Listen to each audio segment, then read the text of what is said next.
The 2018 Crosstrek and WRX received the 2017 Top Safety Pick Award by achieving the highest possible rating of good in the IIHS crashworthiness evaluations of front small overlap, front moderate overlap, side impact, roof crush, and rear impact, as well as eyesight, receiving a superior rating in the Institute's front crash prevention testing. The Crosstrek is an IIHS Top Safety Pick for 6 years running, 2012 to 2017, and WRX for 3 years running, 2015 to 2017. No 2018 Albanian Lex Subaru models with eyesight and LED steering responsive headlights received the highest possible 2017 safety rating from IIHS. The Crosstrek and WRX join Forester, Impreza, Legacy and Outback with this prestigious honor. Two of them. I have two wallpapers for you this weekend. Who loves you the best, baby? I believe it is accurate to say that the second generation GDGG Subaru WRX is one of the better examples of these wonderful machines. Don't get me wrong. The newer ones are faster and more comfortable and more high-tech and modern.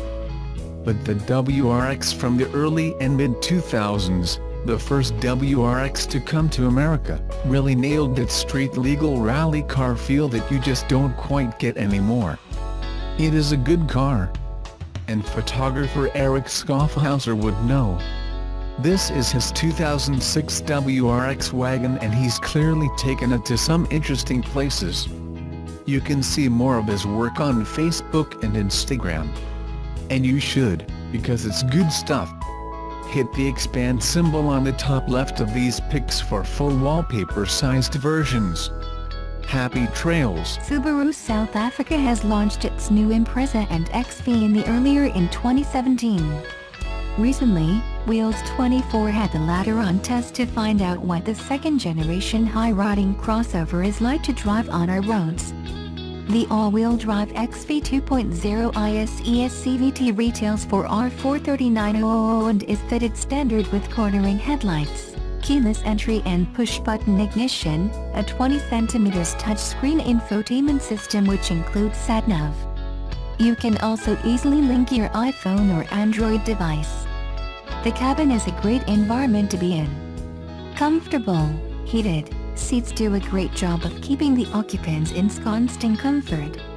It's spacious, filled with storage binnacles, and even features a sunroof that makes the cabin feel even more airy. Good quality materials are used in the dark-colored cabin, while smatterings of chrome add an upmarket touch. A host of safety features bandied together, which Subaru calls eyesight, sees the car detect when objects, cars or pedestrians, are in your blind spot. On, rear cross traffic alert in front and rear parking sensors. There's also adaptive cruise control. The car will warn you if you're drifting out of your lane and will even automatically apply the brakes if it feels you're distracted or getting too close too quickly to a vehicle ahead. The XV is powered by a gutsy 2.0-liter normally aspirated engine with direct injection, which according to the automaker is 12 kilograms less than the previous engine used in the SUV. It produces a modest 115 kilowatts and 196 Newton-meters and is mated to a continuous variable transmission, CVT, that does an okay job of swapping through the infinite gears. Subaru says the gearbox is just shy of 8 kilograms lighter than the previous CVT.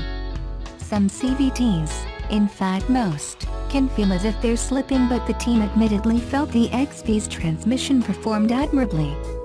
We averaged around 7.8 L/100 kilometers during our fortnight test, with most of the distance covered in the city. Subaru claims the 2.0-liter engine uses 7.1 L/100 kilometers. It drives well with light steering, albeit lacking in feedback. But then again, it's not meant for the enthusiastic driver. The ride quality, however, is extremely composed in its application. The XV shows off its off-road characteristics with roof rails, standard, and black cladding on the wheel arches. Subaru quotes at 220mm ground clearance, which gives the hatchback a decent stance in traffic. practically it means you won't have to worry about hitting the middleman edge when venturing off the beaten track.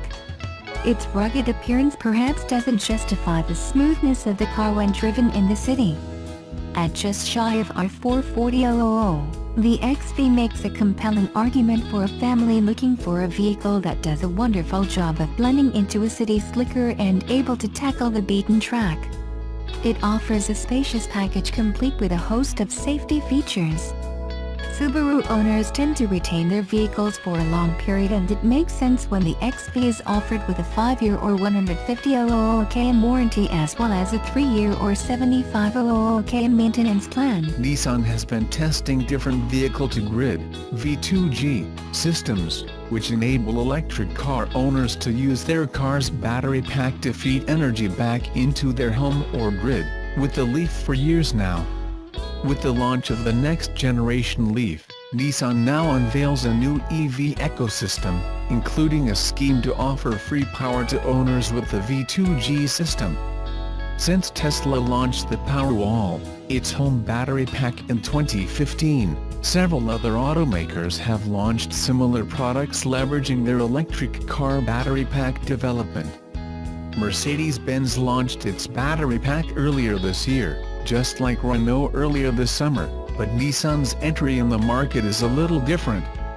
Nissan's home battery pack, called X Storage, also serves as an electric car wall connector, and it's bi-directional, meaning that it can take energy from the car's battery pack and feed it to the unit, power the house, or send it through the electric grid.